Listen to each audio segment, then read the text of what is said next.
O Estado nunca conseguiu organizar o sistema de saúde. Especialmente nessas cadeias superlotadas, que são todas superlotadas em São Paulo e no Brasil inteiro. Já não é fácil você organizar a saúde fora de quem está em liberdade, imagina nessas condições. Praticamente, irmão, quando você chega dentro da unidade prisional, você já tem 6 vezes chance de morrer do que você estivesse andando normalmente pela rua. Você já está praticamente sentenciado à morte. Já chegou na unidade prisional, tu já está assinando o teu óbito praticamente em potencial ali, ó. Você já é um morto em potencial.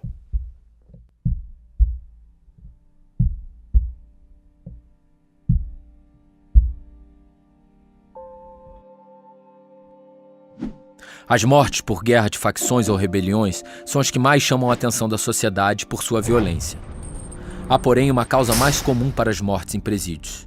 É uma que não tem cara, não porta arma e não faz barulho, mas pode ser chamada por vários nomes: HIV, sífilis, hepatite, tuberculose. Devido a um conjunto de fatores que envolvem superlotação, escuridão das celas, falta de circulação de ar e ações de prevenção insuficientes, o mal que mais afeta os presos são as doenças. O último levantamento feito pelo governo identificou cerca de 24 mil pessoas com alguma doença transmissível em presídios ou carceragens brasileiras. 7 mil dessas com HIV, 6.500 com tuberculose. A taxa de incidência de tuberculose é 4.500% maior nas cadeias do que fora delas. A cada 100 mil presos, 900 têm a doença. No país, a cada 100 mil brasileiros, 20 sofrem de tuberculose. Para piorar, pouca gente se importa com a dor silenciosa dos presos.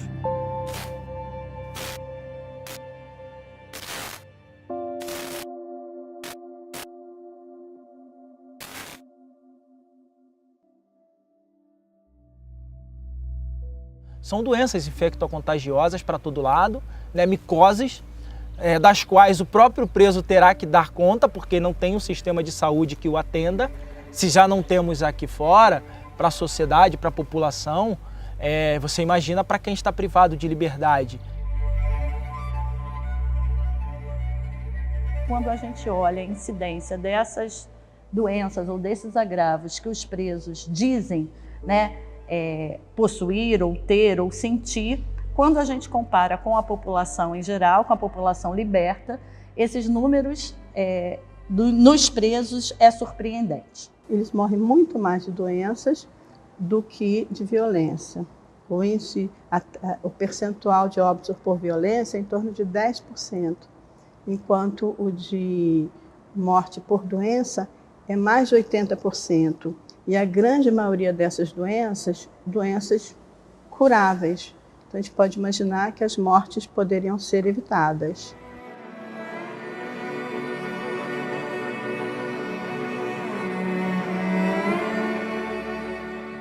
Olha, o meu neto, ele foi preso dia 22 de setembro. Esse ano vai fazer 1 ano que ele foi preso. Uma das famílias de um dos presos me avisou, dizendo que ele foi desmaiado para o UPA, né, com princípio de tuberculose. Eu estou aqui hoje para querer saber de resultado sobre o meu neto, mas até agora eu estou sem resposta. Eu tenho certeza que ele ficou doente aqui, porque ele nunca teve problema de saúde, de doença nenhuma.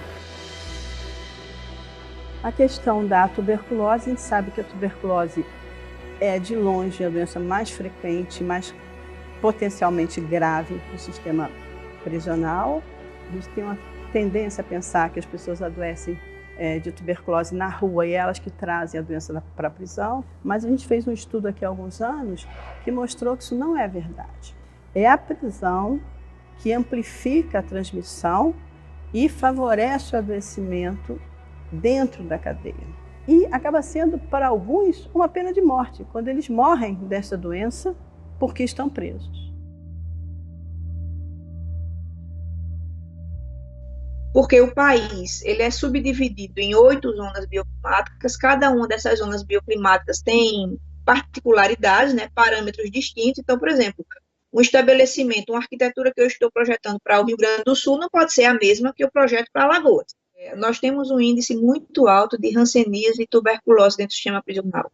Então, a ventilação adequada e o layout da cela sendo projetado de forma adequada, permite que essa ventilação vá, né, limpe, pelo menos, essa cela e dê uma condição de maior salubridade e de menor potencial de transmissão do vírus, por exemplo. Quem é esse aqui? É seu pai? É? Você sente saudade dele? Sente? Ah, tá bom então, agora você pode ir lá. Que ele passou mal uma noite e uma visita que foi visitar um outro preso falou com a gente que ele foi carregado para o hospital. E chegou no hospital, ele fez um exame e constou que ele estava com a tuberculose. Aí a visita foi e passou pra gente isso. Aí a gente ficou com medo de ir porque também passa, né? E ele foi ajudar um amigo lá dentro e acabou pegando. E para entrar remédio lá dentro é uma luta. Porque a gente tem que tentar ver no nome da pessoa. E como que a gente vai fazer isso se a pessoa não tá indo no médico? Não tá, já veio óbito. Ele ficou abandonado dentro do hospital lá em Bangu. Ele tinha 28 anos. Ele foi preso em 2016, no começo, e faleceu no final do ano. Não ficou nem um ano preso. Então você fica ali quando você tem um caso agudo, alguém passando muito mal, correndo risco de morte, você tem que levar para um pronto atendimento fora da cadeia. Só que como é que você leva? Precisa de escolta. Por lei, você não pode tirar um preso na cadeia e você levar até o pronto-socorro, não pode. Os médicos não querem, primeiro, os salários são baixos, não são atrativos. E segundo, que ninguém quer trabalhar no meio de preso, não quer, as pessoas não querem, eles têm medo, porque eles também fantasiam muito, sabe? Eles acham que é uma coisa muito perigosa esse tipo de trabalho, que você pode ser sequestrado, que você pode ser morto.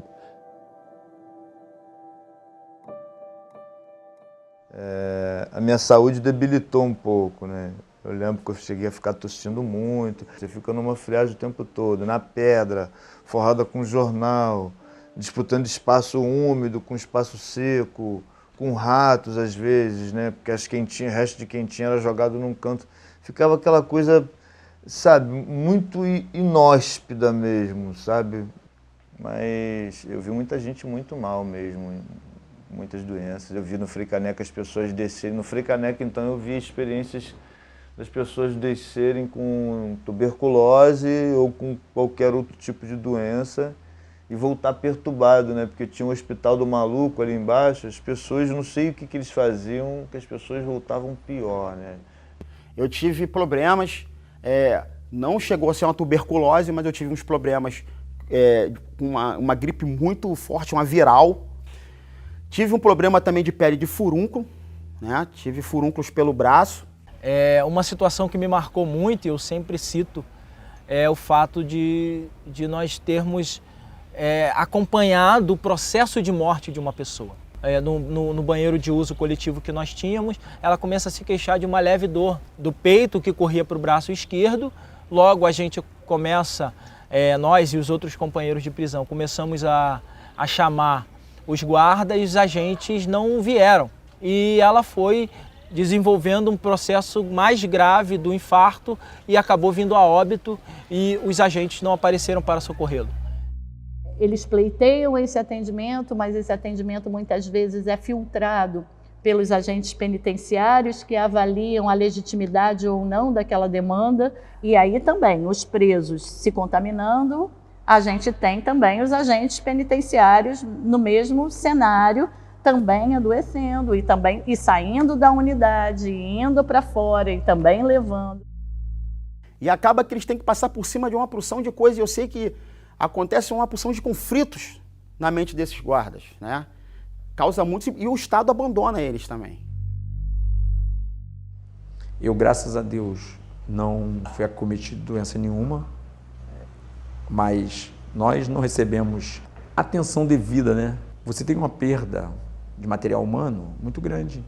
Você tem servidores que se aposentam precocemente. Você tem, às vezes, mortes provenientes da negligência desse Estado. que acarretam processos judiciais que fazem com que nossos impostos cubram essa perda. Nós estamos, para você ter uma ideia, tem unidades hoje que nós temos 4.000 presos com 5 servidores. Obviamente que isso gera uma instabilidade emocional nessas pessoas. Então, metade das pessoas que estão no sistema prisional tem um emocional muito instável, e você está num ambiente que é promíscuo, insalubre, inadequado, superlotado, sem você saber se você vai sair ou não. Você imagina, você está andando na rua, liberdade total, faz o que você quer, pega um ônibus, pega um metrô, vai passear, anda 5 quilômetros a pé e de repente está trancada num lugar, numa cela. Isso tem um impacto muito grande. Que é algo que muitas vezes não é percebido de uma maneira mais rápida ou não é dada a devida importância, mas a gente tem um número de mais de 70% dos presos e presas dizendo que tem algum tipo de sofrimento psíquico, e a questão da depressão aí ranqueando essa questão. E você não tem uma estrutura psiquiátrica para poder dar esse atendimento. E os transtornos psiquiátricos nessa população têm uma prevalência maior do que na população geral, porque você lida com todo tipo de gente ali, né?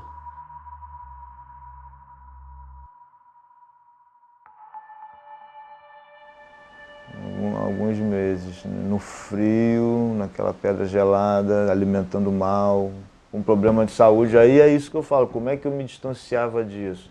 Me distanciava disso no exercício mental e do corpo. Eu mantendo a minha higiene mental e do corpo, eu tentava manter a higiene no quadrado que eu pudesse interferir.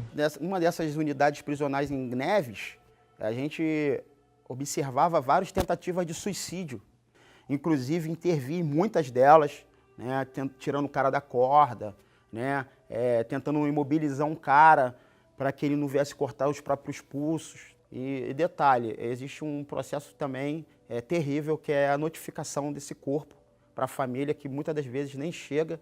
Às vezes a família vai receber essas notícias no momento que vai visitar o preso e o preso já se encontra em óbito.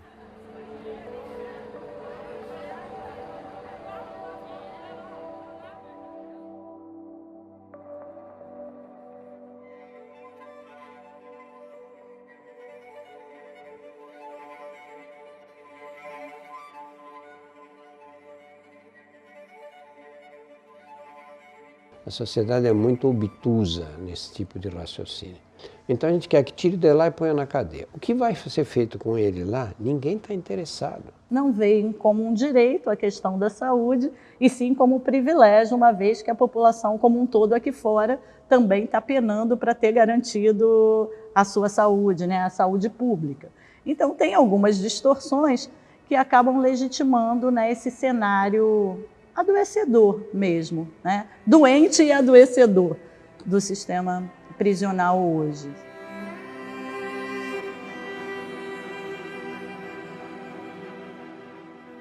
Muitas pessoas vão sair dali e vão voltar para o âmbito social, sabe? Vão conviver novamente. E qual é o resultado disso tudo? Quem vai pagar por isso, né? Quem está na linha de frente para sofrer o dano da prisão, para sofrer os ataques, para sofrer tudo que a prisão causa? Então o Estado, ele tem esse tripé de culpa, tá entendendo? O próprio agente, quem sofre o dano e quem comete o dano, são todos abandonados e negligenciados pelo poder público.